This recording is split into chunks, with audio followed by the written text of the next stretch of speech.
Welcome everyone to our webinar today. My name is Stephanie Ivick. I'm the Content Marketing Manager here at eLearning Brothers. We have a really great webinar lined up for you today. First, I'll go over a few housekeeping items. We are recording this and we'll send out a copy of the recording to everyone who registered tomorrow morning, so you can keep an eye out for that in your inbox. If you have any questions at all, feel free to use the questions panel. We'll get to as many as we can during the webinar. If we can't answer your question during the webinar, we'll do our best to follow up afterwards. If you have not already, do check out our community, the Rockstars community. It's a great place to connect with other e-learning developers and ask questions, get tips, etc. Now, joining me today, we have John Blackmon, Chief Technology Officer at eLearning Brothers and all-around virtual reality expert. He's going to show us how to get started in VR. So without further ado, John, I'll let you handle it from here. Thanks, Steph. Today's session is going to be called VRoom, Getting Started in VR. And again, I'm John Blackmon, CTO here at eLearning Brothers and the creator of product CenarioVR. Most of us are here today. We're learning and development professionals, and as such, we have a lot of challenges to accomplish in our daily tasks. We're asked to engage our learners, yet we're faced with a highly diverse learner base that is rapidly changing, and they have many different demands about the content they consume. We also need to transfer massive amounts of knowledge to our learners, but we're always restricted not only in our own time, but the amount of time that we're allowed to take out of our learners' day to transfer that knowledge. We also need to maintain that level of knowledge with our learners, so we're always needing to provide updates and performance support and bite-sized nuggets to get it out to users. So one way to effectively take on all these challenges is innovation and maybe adopting new technologies such as virtual reality or augmented reality, artificial intelligence, or maybe even novel mobile technologies such as geofencing or mobile tagging. And things like these keep your materials fresh. They keep learners interested, and they bring in a newer generation who are expecting more interaction from the content they consume. We here at eLearning Brothers are focused on virtual reality and how it can help train a new generation of learners. So today, we're going to concentrate on 4 areas that are critical to getting your VR project going. We're going to start with project inspiration, getting corporate buy-in, filming scenes, and then scenario creation itself. We'll be sharing many of the experiences that we've had in these areas so that you can jumpstart your VR training and also perhaps not make some of the mistakes that we and others have made early in our journey into immersive learning. So let's start with project inspiration. So this is the area where you're just ideating, coming up with the core concepts that will eventually be your immersive training. Oddly enough, your first question should be, why does this belong in VR? I know it seems weird to ask that question in a presentation about virtual reality training, but yes, this is actually the most important question to ask when starting out. I mean, does the material you're training on benefit from exercising the usual spatial awareness? Do you need realistic scenarios maybe to prep the learner for what they'll see in the field? Maybe you're training on very expensive equipment, or getting to the setting where that equipment is expensive or time consuming. I mean, perhaps safety is an issue. If the machine you're training on has a high probability of tearing one of your arms off, you might want to consider having someone work in it virtually before getting to the real thing. Travel cost, or these days even the possibility of travel, can be a huge issue that may make it necessary to do virtual training. So we actually had a client that initially looked into VR to train hospitality workers on how to clean guest rooms. The problem was that those workers were already in a hotel. They already had access to hundreds of guest rooms, and it's easy and safe to show them how to clean a room live and in person. So the bottom line, that was not a good use of VR. You don't need to recreate that real environment if you already have it readily available in person and it satisfies all your needs. But that same company also wanted to onboard new people working at their corporate headquarters about what it's like to be a hospitality worker and clean those rooms.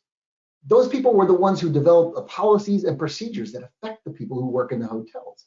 So it's actually very important that they not only understand those jobs, but they have empathy for those workers, since they'd be making rules for those workers.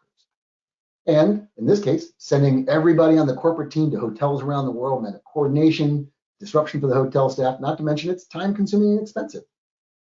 Now they landed on an objective and an audience that made sense for VR, and that was what they ended up creating as their VR training. So another thing is using realistic scenarios. One thing I've seen all too often is the desire to create 3D renderings of the environments for training.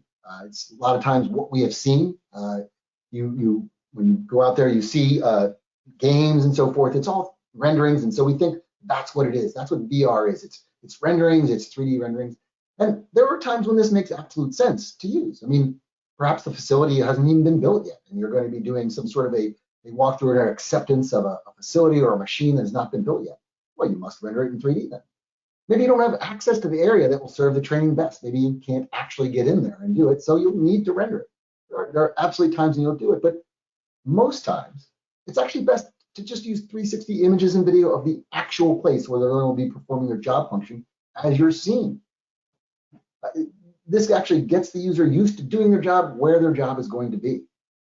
I've heard people say that, boy, the environment is just too noisy. We can't get a good recording there, or the environment is just too cluttered, and we want to show a clean environment. What we actually need to think of is that the user will be working in that noisy or dirty environment when you're performing the task you're training them on.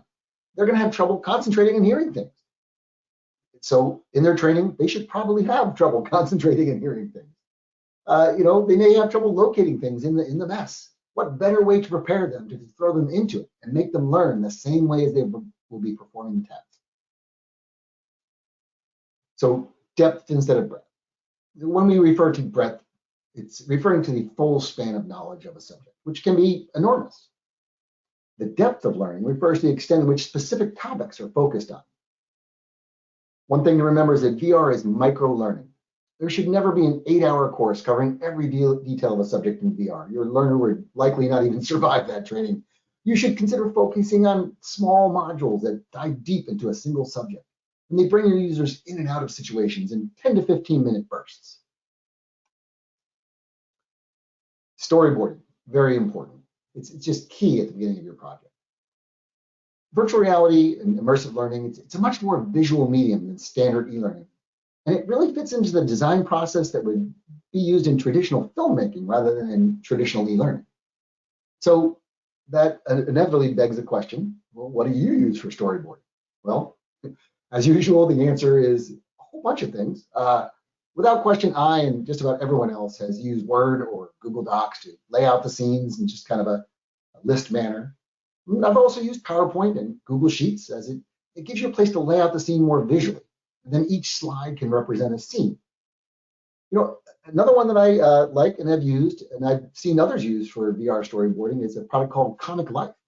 It actually lays your, this is a sample of it here in the it lays your action out in linked panels, kind of like a comic, but it makes you think about it more like a story. I mean, it doesn't draw any comics for you, but it just gives you that story layout on it and makes you realize that you're actually creating a story. You're putting someone through this story.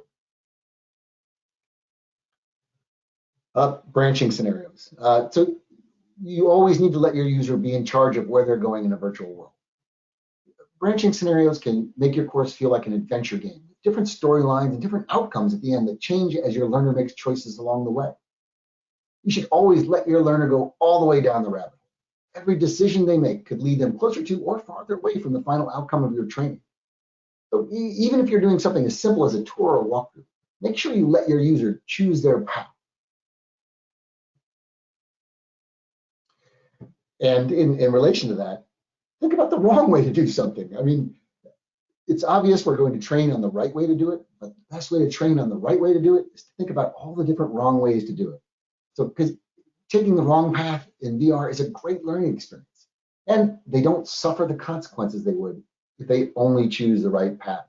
It may take a bit longer to create, but the end result will be worth it. In this example here, I think if they take this path, although I'm pretty sure they wouldn't, but if they do, they should really suffer those consequences. So think about your testing. In traditional testing, we're very much used to textual question, A, B, C, D answers, select one or multiple of those. And that's fine, and you can do that in your immersive learning. It's actually very common in immersive learning as well. But users can show the mastery of a subject in many ways. When you're VR, it just doesn't have to be your standard questions and answers. Maybe choosing the right path through or picking the right parts in the right order will show their understanding of the subject. Remember that you have an entirely new medium to work with. In the end, your learners may not even realize they're being tested. They may actually enjoy the training as they're learning. Wouldn't that be nice? So one of our clients was a fast food chain that created VR training for their employees on making biscuits. A big part of the testing was selecting the ingredients from the shelf and then measuring out the right amount of the ingredients as you were making the biscuits. There were some textual questions along the way, but it was actually an enjoyable way to learn how to make biscuits. I actually took that course a lot of times, and I can tell you how to make those biscuits. So another key is to make sure you design your training specifically for VR. The best VR training is not porting existing training to VR. It's coming up with a totally new way of training on the subject that takes advantage of the medium you're in. I can't tell you how many times I get questions from authors that are trying to create the exact same course they created in Storyline in immersive learning. Usually they have a 2D video that shows what they're trying to teach, and they put that in the middle of a 360 image scene. Why not start fresh? Go back to the area where the process is taking place and film that process in 360 and take advantage of the medium you're in. Use the pieces and parts that are all around you rather than doing what you can also do in the 2D medium. All right, next we're gonna move on to that thing that no one ever wants to deal with. It's getting buy-in from your management and your team. It's painful. If you're venturing into new territory for your company, you're gonna need all the support you can get.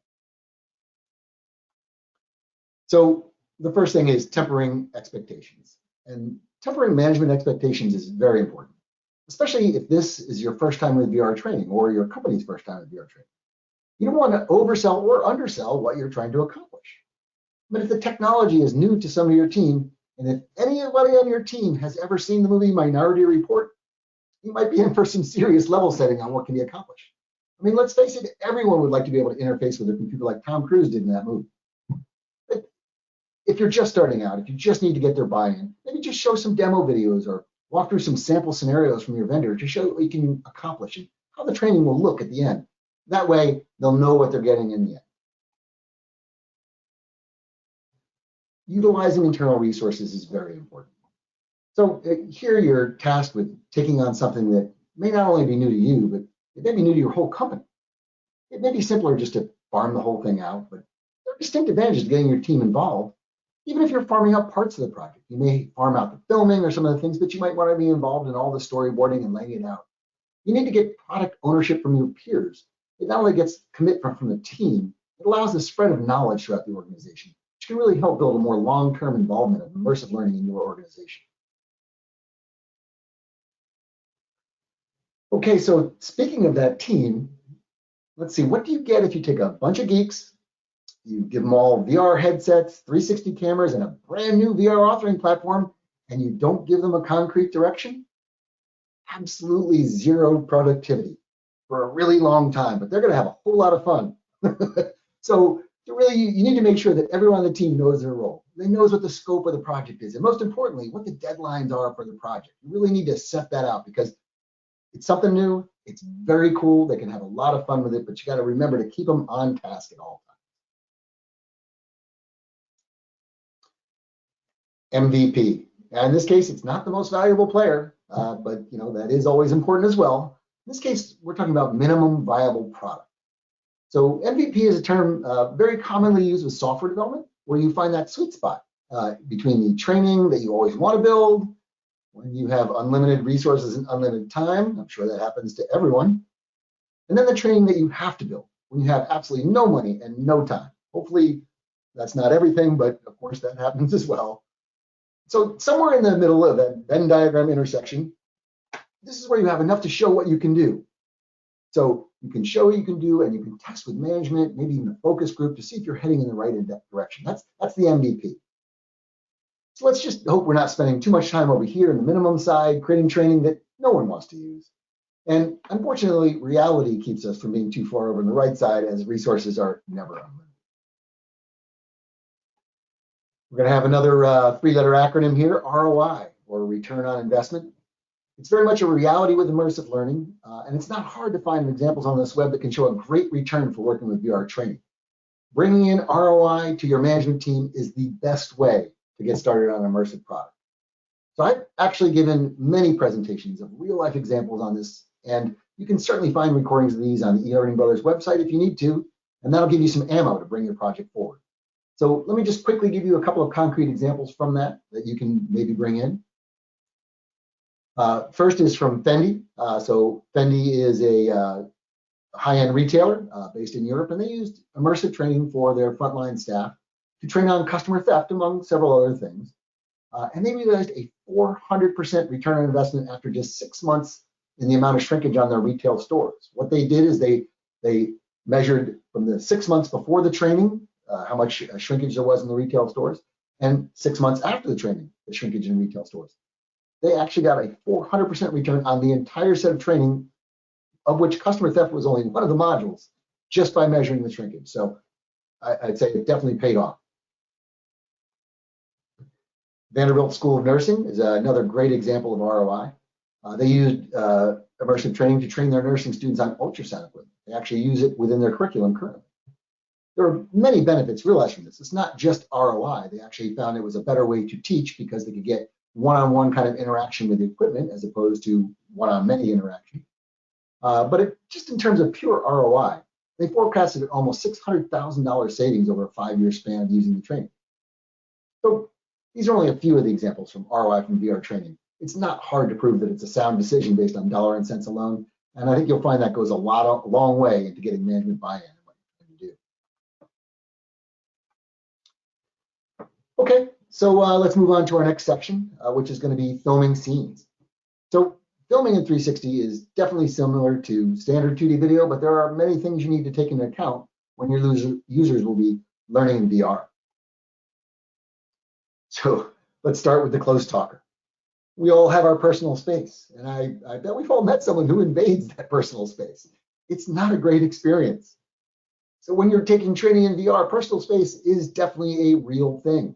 You don't want to have anyone too close to the lens when you're filming, or you'll be giving your user that same bad experience. You actually get that feeling of someone inside your face if that lens is too close. Now, this is with a big caveat, because you might be training people. This is actually an excellent use of VR. You might be training people to handle that situation. So if you're training someone on a customer service scenario where someone gets in their face, well, then you definitely get in their face. All you do is you have that person get nice and close to that camera, and you can test with this a little bit, work with it and see how close is the right amount of closeness to that camera. But it's a great use case for VR to get someone comfortable working with a customer that might be getting in your face and breaking that personal space barrier. So be careful about making your user too tall or too short, because size does matter. Make sure the objects you put in the scene are at the correct scale. So you do this by setting the camera height. So camera height placement makes a huge difference in how objects and people are perceived in VR. You definitely don't want to put people in a dog's eye view of the scene, and you don't want people floating over the scene as well. We actually had a user that mounted cameras on top of the person's head that they wanted to film as they were walking through the scene, which seemed like a really good idea because you get that centered view. The problem was they chose a person who was pretty tall, who was taller than most of the people in the scene. And then they adding it on top of his head, added another, 5 inches or so on top to the height that he was. What they ended up was with a complete omniscient view, and everyone else looked so small in the scene. It really didn't actually work as they intended. But again, just like in the previous topic, this really depends on what you're training on. So one of the more effective VR training courses I've seen is a sexual harassment course that allowed the student to play the role of the person being harassed, as well as the person doing the harassing. And the empathy derived from being that harassed individual and feeling that person being much larger and much taller than you really came through in the immersive medium. They actually also used a close talker thing when the harasser leaned in a good bit, and it really builds the empathy that you can get from an immersive scenario that you won't get in other scenarios. Let's talk about the stitching zone. Stitching is an important consideration as well. So most 360 cameras have 2 lenses, one on either side, and each take around a 210-degree semicircle image or video. It's approximate. Each camera can be a little bit different. When it's an image, that stitching is done inside the software, and it stitches together to create an equirectangular image. And if it's a video, you actually run it through software that comes with the camera, and that builds the video frame by frame. It stitches each frame and pulls together an equirectangular video. The software works by matching up the overlapping areas because it has a few degrees of overlap, and it pulls them together based on matching algorithms. So this can have varying results depending on your camera and the software you use. So what this means from a practical standpoint is that you don't want to have a user focus on areas that are subject to stitching. So for most cameras, it's illustrated here. This is the 90-degree and 270-degree areas, basically directly to your side. A lot of people, when they're new to 360, think, oh, if it's behind me, it's not really going to be focused. Actually, no, what's behind you is in perfect focus, exactly as it is in front of you. It's the 90 and 270. So those areas will almost always be less clear than the rest of the image or video. And sometimes there can be some unusual artifacts right along the stitching zone.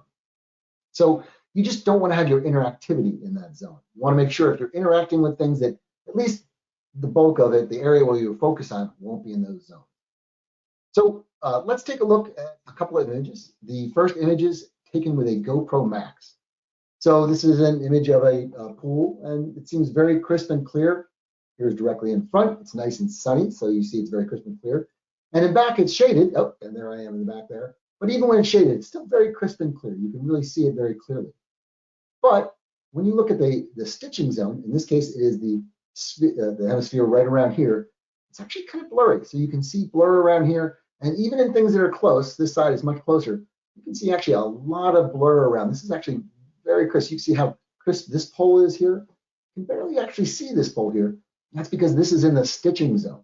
So if you were going to have interactivity in this, you would want it out here or back here, back behind here. You definitely don't want your user to be staring at this area very long, because he's going to wonder what happened to that plant. That's a plant over there. It's hard to tell it's a plant though, right? So that is the stitching zone, and it extends throughout the entire thing, throughout all the way across the top as well. So it's the full area here, and of course down at the bottom you can actually see the stand that the camera was on. So I have another example as well, and this one is actually taken with a phone. So I've often heard people say that hey, you can use a phone to take your images, and you can. Almost any phone, iOS or Android, you can come up with. On most Android phones, it actually is part of the phone itself. You can have a spherical view in which you take about 20 different pictures and you put it together to form a sphere. On iOS, you can use Google Street View, and you can actually go through and load the Street View app, and you can use that. And again, same thing, you take about 20 pictures and then it stitches together. The problem with that is that you get a lot of stitching zones, right? And so there's a lot of stitching, and it's not quite as perfect as you're moving it around. The camera itself stays still when it stitches those two pieces together. But when you're moving your camera around, you may get some artifacts. So here's that same picture taken with a phone. And at first, it might look okay. You might think, well, that looks pretty good. But then you find some small architectural issues. There might be a severe problem here. And there might even be some medical issues, being that my feet are over there and my body's over there. That can definitely be a problem without question. And, I'm not even sure it looks kind of like an Escher painting over here. Kind of a little weird things going on. So you might really want to consider if you want to create a professional e-learning course using your camera to take your 360 photos.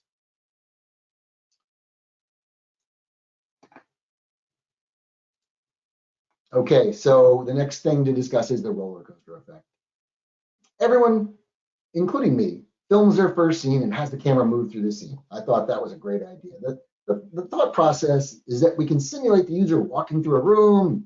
Oh boy, it's going to give me a more realistic experience. The first thing I created when I got my shiny new 360 camera was an office walkthrough, in which I just walked the camera through the office and I created walking transitions to other rooms. Don't do it. Just trust me on this one. You're going to end up making most of your users ill. The right way to do it is to have the user teleport through the area, clicking on hotspots where they'd like to go next, and then being immediately brought to the area. I mean, you can still have video and things moving around, just don't move the camera. VR is very realistic. So your brain perceives that motion as your body moving. However, your inner ear does not perceive movement. And when your brain and your inner ear get into an argument, your stomach is the loser of that argument. You never want to put your learners through that. So trapping your users, it's similar to the close talker issue, but this is done even a lot more. It's not necessarily putting them in a small space like this illustration shows, but it's actually putting them too close to either large objects or walls. It causes a very claustrophobic reaction, even to those who are not claustrophobic. It may be completely open behind you, but putting someone right up next to a wall makes you just feel like you're trapped inside of it. So I am absolutely guilty of this. And one of the scenarios that I still use all the time in my demonstrations shows. I filmed an alarm scenario on a factory floor. And in one of the scenes, I filmed against a large panel of buttons. So I thought to myself, well, I want a clear view. The user is going to have to make quick choices as what to do in the alarm situation. So I got nice and close to that panel.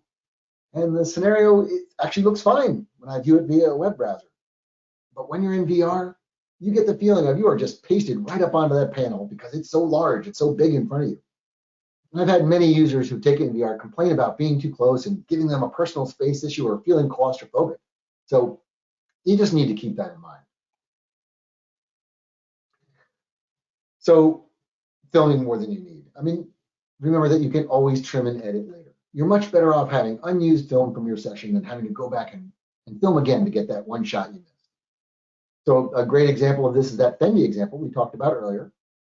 They created what ended up being about an hour of total video, and that's split between 2D and 360 video. And they only had a few days to do all their shooting. They shot 25 hours of video to make sure they covered every possible base along the way.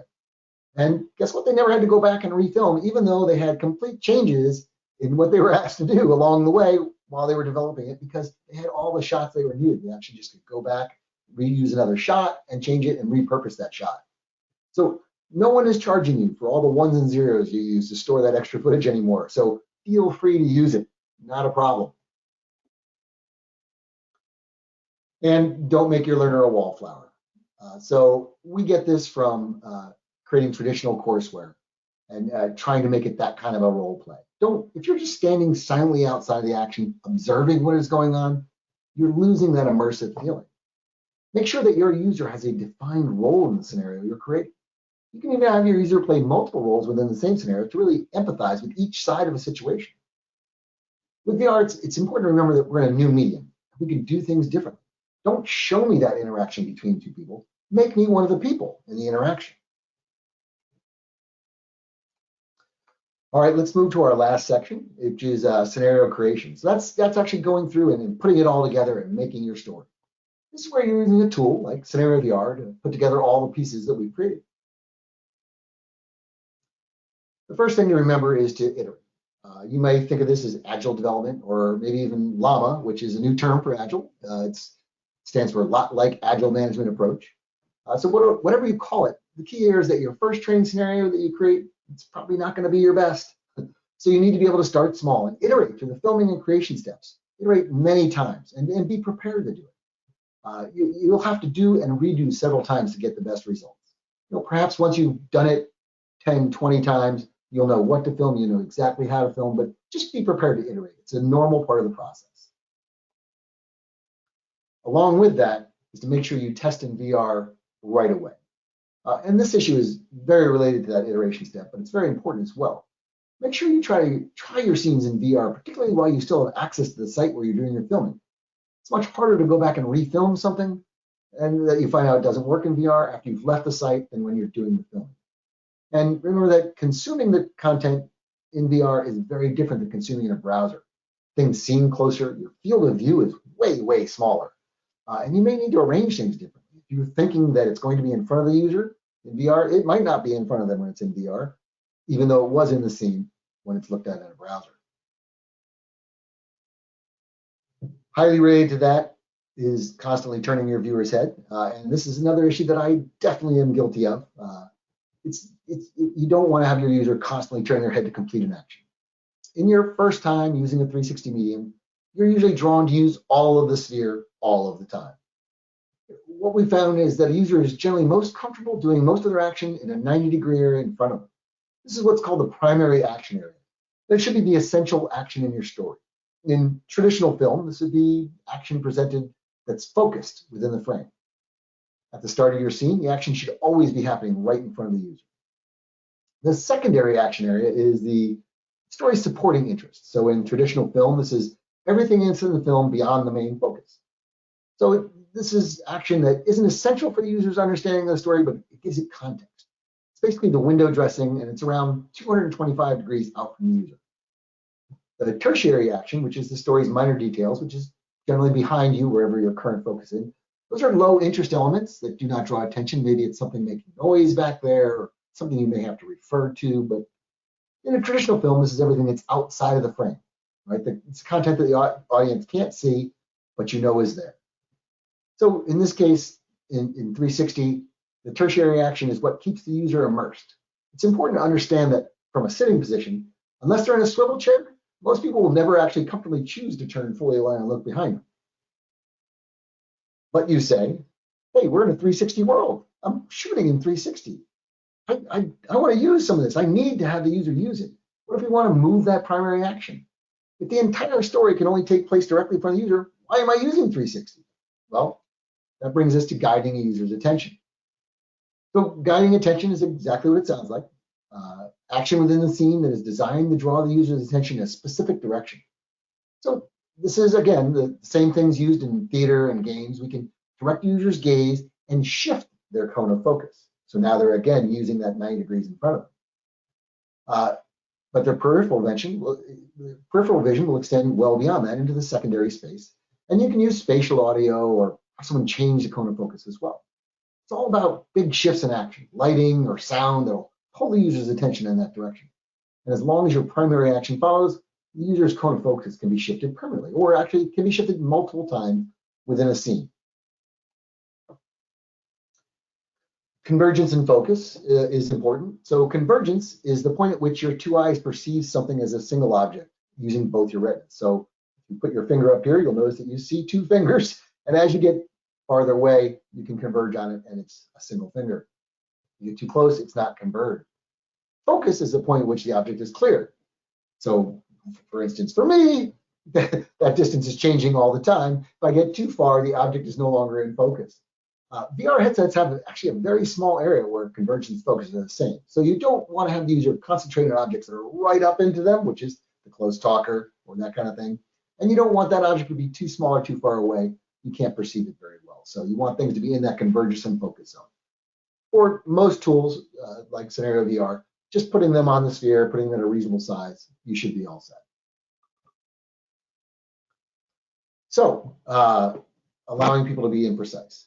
So drag and drop or placing type interactions are a great way to involve the learner. People really respond to these types of interactions in your training, and I really highly recommend you have some sort of interactive piece inside of there that really gets the user immersed. However, make sure you allow them to be a bit imprecise in their placement, as users can get very frustrated very quick if you make it too hard to place something. So the example in the picture here shows the clevis assembly example we use, and I use all the time when I'm demoing. It's also out in the public area. And during the process, at the end of the process, actually, you need to put cotter pins in the swivel rod at the top. The cotter pins actually need to be placed in tiny little holes right at the ends of the swivel rod. And when I first created this sample, I actually put tiny little drop zones over those holes, and found out really quickly that if you enforce the rule of making them put it exactly to the pixel where they need to put it, people can't find the right drop area. And they didn't learn any more from doing it. If you just allow them to drop the pin just a little bit out and then snap it into place, they learn exactly where that place is. You're doing the job of transferring the knowledge to them. Another one is on audio and visual feedback. So you definitely want to use a tactile interface. So that audio and visual feedback for any selection type operation is essential to create an immersive experience. Most tools, like CenarioVR, will give you a default set of tactile actions for selection, hover in, hover out. But consider changing them out with the visuals and sounds that are more like the real thing. I mean, details like that really do make all of the difference. So this image here is an example of a keypad we used to get out of an escape room that we created. And what we found is users found it much more natural to interact with the keypad if it was a lighted keypad with selection sounds pressed. When we first created this, it wasn't lighted. It was just transparent buttons on top of the image. And even though the number was displayed at the top, it just didn't feel like you were actually interacting with it. Once we put in the lighting and the click sounds, it really gave it that feel of you really are clicking on something, really going through and getting that tactile feel. So I often get asked about putting PDFs in VR. Hey, I want to put my manual in. I want my user to read the instruction manual while they're in the experience. the reality is that is best served having the student review the PDF before or after they take the virtual experience. Text in VR should be limited to what's absolutely necessary. There definitely is a need for text within VR. You have to have sometimes prompts, showing a user, telling a user what they're looking at maybe, but just keep it very limited. No one wants to read a book in VR. That's not the best use of an immersive experience. So realistic feedback is important. And one of our favorite taglines is that a mistake made in virtual reality is not a mistake made in reality. So you should always allow your users to virtually suffer the consequences, if you will, of taking the wrong path in your scenario. But learning from your mistakes is a very, very sticky way to learn things. So allow the user to make the mistakes. One of the examples I always go with is if a user is going to be turning a bolt on a pipe, and if he turns the wrong bolt, and in a real life scenario, that bolt would vent steam out of that user's face, guess what? Your VR camera probably has a waterproof mode. You can get a little waterproof.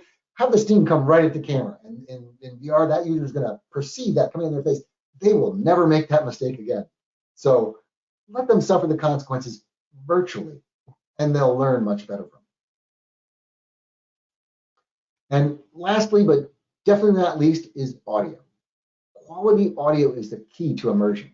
When you think about immersive learning, most people think about the visual aspects, but spatially placing audio and having audio that's the proper volume of high quality will provide a much more immersive experience for your learner.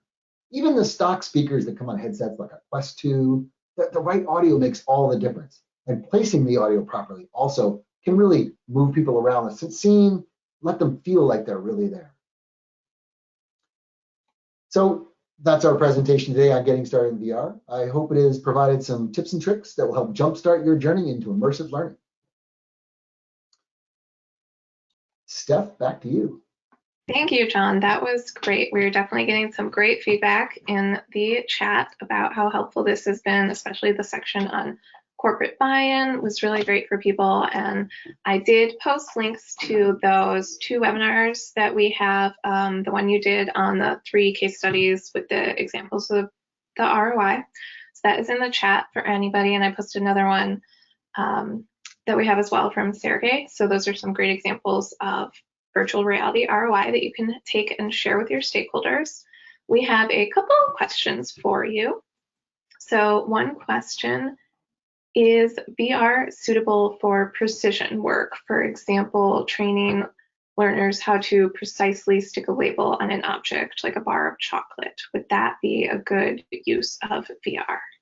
It could be. It really depends on a label. That particular example, I would think so, especially if they have to place it in a certain place.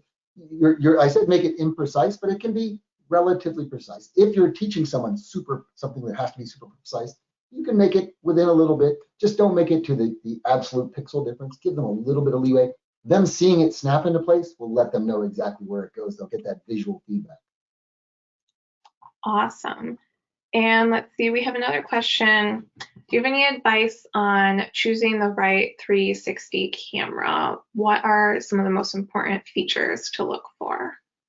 So 360 cameras are changing rapidly, so the one that I currently use is the GoPro Max. That's the one I like. InstaVR, Insta360 has some great cameras as well. But that I will give you that answer in 2 months. I might have a different answer for it. So it really depends. What I have found is that the price of cameras go from somewhere around $100. The first tier starts out about $500. After that, the next tier is around $2,000. And I got to tell you, you don't really get that much difference unless you're producing a movie. You're really not getting a lot of value for that $1,500 jump in price. So somewhere around that $500 mark is where you want to go. Awesome. We have a question specifically about CenarioVR. Can you get to the scenarios you create in CenarioVR? Can those be played on the Quest 2? Absolutely.